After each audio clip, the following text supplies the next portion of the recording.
A você, que pega a sua esperança e deposita em governos humanos, em políticos, em partidos, seja de um lado ou do outro, o que acontece é que, no fundo, tudo isso é uma grande distração.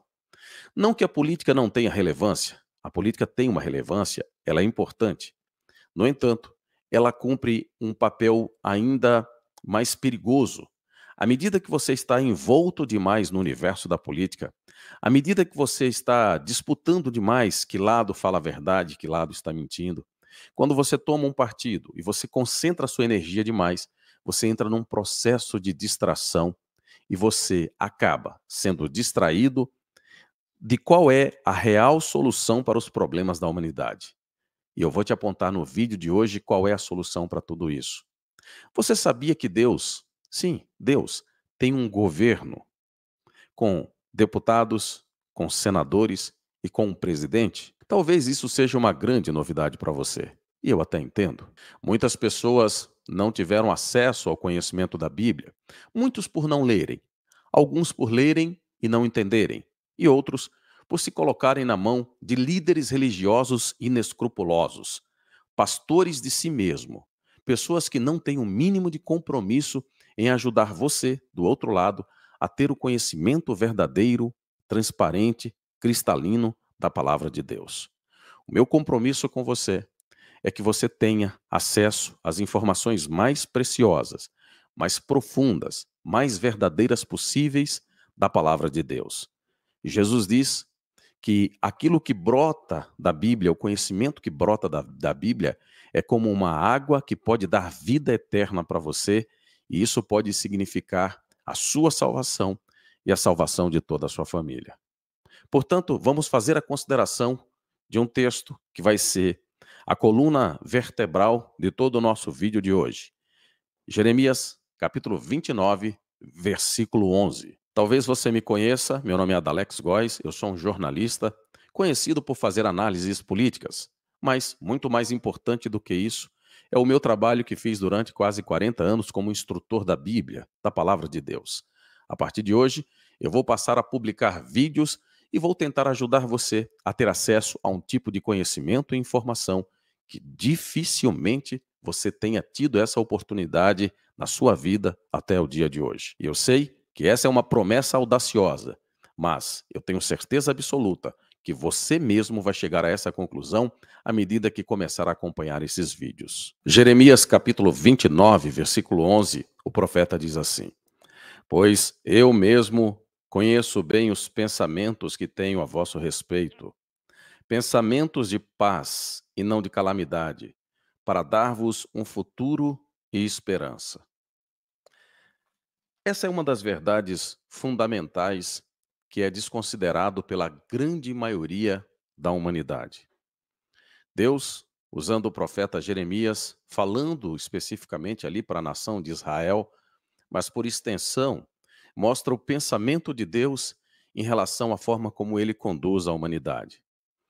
Os pensamentos que Deus tem para com a humanidade são sempre pensamentos pensando no bem-estar geral e sempre pensando no bem-estar a longo prazo das pessoas, dos humanos. Quando Deus criou Adão e Eva, ali no princípio, ele deu várias possibilidades e mostra, e aquela relação que Deus tinha com Adão e com Eva, mostra o quanto Deus é sábio, generoso e amoroso. Vamos falar um pouco sobre essa linha de raciocínio para que você entenda mais profundamente ali o que estava envolvido. Vamos lá. Deus então cria a terra, transforma a terra, deixa a terra em condições paradisíacas. O homem tem um clima ideal, o homem tem os animais, e ele teria uma obrigação depois de dar nome, estudar e dar nome a esses animais. Deus fez o sol e a lua e colocou exatamente no lugar preciso. Se o sol estivesse mais distante um pouco, é muito provável que aqui a Terra seria gelada o suficiente para não haver vida humana. E se fosse mais próximo um pouquinho, seria quente demais, também impossibilitando a vida humana. Mas Deus fez perfeito, fez tudo perfeito no seu tempo. Colocou então as frutas, várias árvores frutíferas, colocou o clima de forma mais perfeita possível, enfim. Quando você começa a examinar o relato bíblico do livro de Gênesis, você começa a entender o cuidado que Deus tem com a humanidade. Vamos analisar a referência que foi feita ali, naquela relação que havia de Deus com Adão e Eva no paraíso. Deus, portanto, colocou todas as árvores do jardim e deu uma admoestação, uma instrução, que está em Gênesis capítulo 2, versículo 15 a 17. Ali, Deus diz: de toda a árvore que está no jardim, podes comer à vontade, mas quanto à árvore do conhecimento do que é bom e do que é mal, não deves comer dela, nem mesmo tocar, para que não morrais. Será que Deus estava sendo muito restritivo? Será que essa eh, proibição colocada por Deus era desregrada? Ela feria algum tipo, de liberdade? Será que Deus estava sendo muito autoritário? Vamos pensar juntos. Quantos tipos de frutas você conhece? Quantos você já experimentou? A Bíblia diz que Deus colocou no jardim do Éden todas as árvores frutíferas e disse ao homem que apenas uma delas que ele não poderia comer. Portanto, não era desarrazoado o que Deus estava fazendo. Portanto, não era exigir demais, e Deus não estava exigindo demais quando dizia ali para Adão e para Eva que eles podiam comer de todas as árvores apenas de uma só, que não poderia, porque aquela árvore era de Deus. Claro que tudo aquilo era simbólico. A verdade é que não havia nenhuma árvore especial, nenhum fruto especial, nada disso. O que Deus estava fazendo naquele momento ali era testando o grau da gratidão, da integridade e da obediência daquele primeiro casal humano. Adão e Eva fizeram uma escolha equivocada. Erraram. Erraram de várias maneiras.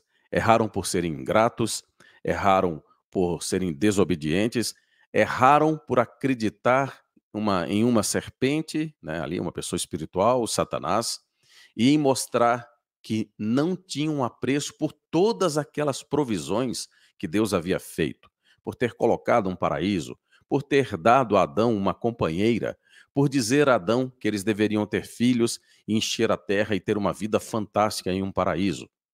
Eles, Adão e Eva, desconsideraram tudo aquilo que Deus havia proposto para eles em troca de terem uma visão orgulhosa e gananciosa sobre si mesmos. Porque quando Satanás disse que Deus estava mentindo e que se eles comessem daquela árvore, eles seriam iguais a Deus, naquele momento, Eva mostrou o grau da sua ingratidão e disse: poxa vida, se eu posso ser igual a Deus, né? Eu não vou mais precisar obedecê-lo, portanto, pode ser que eu seja ainda mais poderosa e tenha uma vida ainda melhor do que a que eu tenho. Vão engano. Sim, eles foram enganados, mas foram enganados porque deixaram de expressar qualidades piedosas como obediência, respeito, confiança, gratidão. E isso custou um preço muito caro para eles e para todos nós, depois que nos tornamos descendentes de Adão e Eva. Fechando essa janela e voltando para o tema principal, quando nós começamos, perceba que tanto em relação a Adão e Eva, quanto a nós hoje, embora sendo imperfeitos, Deus continua tendo a mesma visão, o mesmo pensamento. Várias promessas bíblicas apontam o futuro que a humanidade terá. E sim, a Terra voltará a ser um grande paraíso. A humanidade terá o privilégio, novamente, de ter a situação da Terra totalmente restaurada. E voltaremos a ter uma condição paradisíaca, como houve também lá em relação a Adão e Eva. A palavra de Deus sempre se cumpre. E Deus não mente. Portanto, a Bíblia faz inúmeras promessas e diz que no futuro toda a terra será um lindo paraíso. E nós vamos ter a condição novamente de poder escolher entre obedecer a Deus ou desobedecê-lo. Porque hoje a Bíblia diz que todos aqueles que obedecerem a Deus terão a possibilidade de viverem nesse paraíso. Mas como é que vai ser esse paraíso? A Bíblia retrata isso em vários textos, inúmeros textos, dezenas, centenas de textos bíblicos fazem referência a essa condição de transformação da terra e de um momento em que toda a humanidade vai viver em condições realmente fantásticas, em condições paradisíacas. Dezenas e dezenas de textos bíblicos apontam para a transformação dessa terra em um lindo paraíso. Isaías, capítulo 35, versículos 5 e 6, diz que Deus vai curar as pessoas das suas doenças. Também em Isaías 65, 19 ao 22, diz que as pessoas irão construir casas e vão ocupar essas casas. Fala, acima de tudo, que essas pessoas irão plantar vinhedos e vão colher dos seus frutos. A Bíblia fala, por exemplo, no Salmos 46, que as guerras irão acabar. Fala em Apocalipse 21, 3 e 4, que a doença, a velhice, a morte, todas essas coisas serão coisas do passado. Fala no Salmos 37, 11, 37 e 29, que os mansos, que os justos herdarão a terra e que viverão numa condição pacífica como nunca houve. No Salmos 37, 10 e 11, diz que haverá uma abundância de paz aqui na terra. Sim, não haverá mais os conflitos, as guerras, os problemas, nada disso.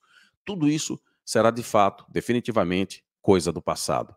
Mas há vários outros textos que falam de outros assuntos, como, por exemplo, a ausência total da doença, como diz Isaías 33, 24. Pessoas que sofrem com depressão, com tristeza, com amargura, com rancor, também serão curadas disso tudo. Haverá uma condição na terra como nunca houve em larga escala. Sim, a terra já foi no passado um paraíso, mas havia apenas Adão e Eva. Agora não. Essa promessa é muito mais ampla. Deus prometeu no livro de Gênesis, capítulo 12, versículo do 1 até o 3, a Abraão que toda a terra seria abençoada por meio do descendente dele e que as famílias da terra inteira seriam abençoadas. E é isso que vai acontecer no período futuro, que a Bíblia chama de 1000 anos, ou alguns chamam de milênio.